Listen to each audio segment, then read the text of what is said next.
Hi, welcome to another episode of PR Cricket Chat. The Border Gavaskar Trophy started today, and what a start that was. I think this was a test on steroids. 17 wickets on the opening day, and I don't think anybody would have predicted what was going to happen. They said fast pitch, pacey pitch, but to be completely honest, it's terrific bowling from both sides and some very poor batting also from both sides. I don't think it was a 150 pitch, and neither do I think it is a 67 for 7 pitch. But to start with, India made some changes in the 11. Everybody expected Nitish Kumar to make his debut. He did.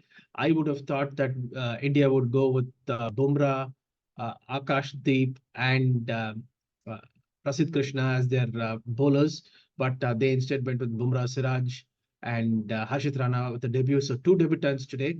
And I was not a fan of Dev that particular three. I was hoping Washi would bat at three, but that's what happened. So I think the jury is still out on Jaiswal. He's got a tremendous record in India, but it's now 4 innings in South Africa and one in Australia, and there's a lot of people saying, okay, he's a home conditions beast and not a great player outside. But I think Jaiswal has game, and he's got 8, 9 more innings this series, and I'm sure he's going to come good. India were rocked very early with Jaiswal and Devdutt Padikkal looking like a fish out of water.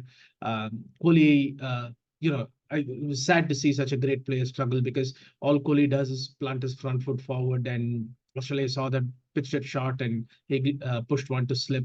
KL Rahul actually was playing very well, and I really felt bad for him. There was a controversial decision. The same Illingworth who gave Rishabh Pant out in Mumbai when his bat hit the pad and gave him out caught at silly point. And today he did the same thing to KL Rahul. I think KL Rahul's bat hit the pad, and he was in such a hurry to overturn the decision. There was no clear evidence, but fantastic fight back from NKR and Rishabh Pant from 73 for 6. They took the score to 128 and suddenly lost a couple of wickets and ended up with 150. I think at one stage with NKR and Rishabh, India were looking at 180, 200, which in hindsight would have been a fabulous score.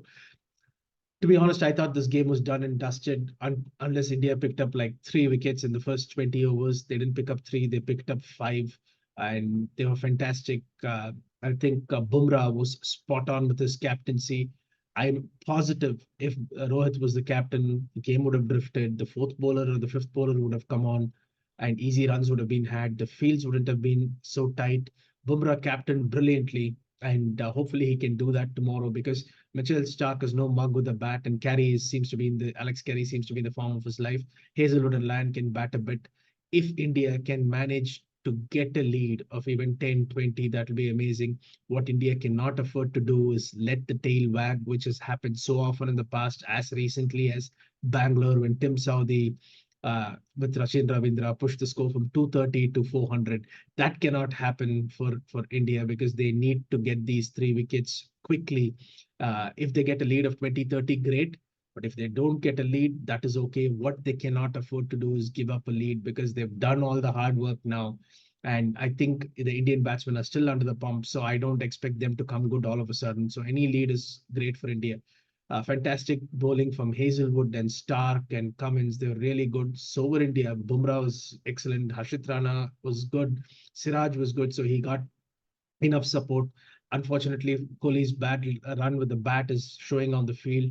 He dropped an absolute dolly of Labuschagne when Labuschagne was zero. And I think the score was 14 or 13 at that point. And I think Australia would have been bowled out for 75 odd if that catch had been taken because Labuschagne made only two, but he lasted for about an hour and a half. So I think he held one end up. He was 2 or 45 or 47.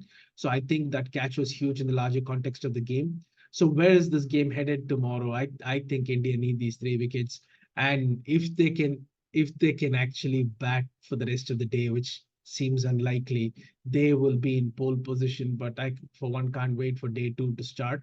But India still has a lot of work ahead with the ball. They need to get these 3 wickets and then think about batting decently. They need to bat at least 70, 75 overs is what I think.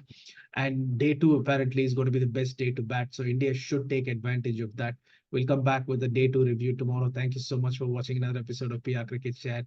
Please do tell your friends and family about this. Share, like, subscribe, and continue to support. Thank you very much.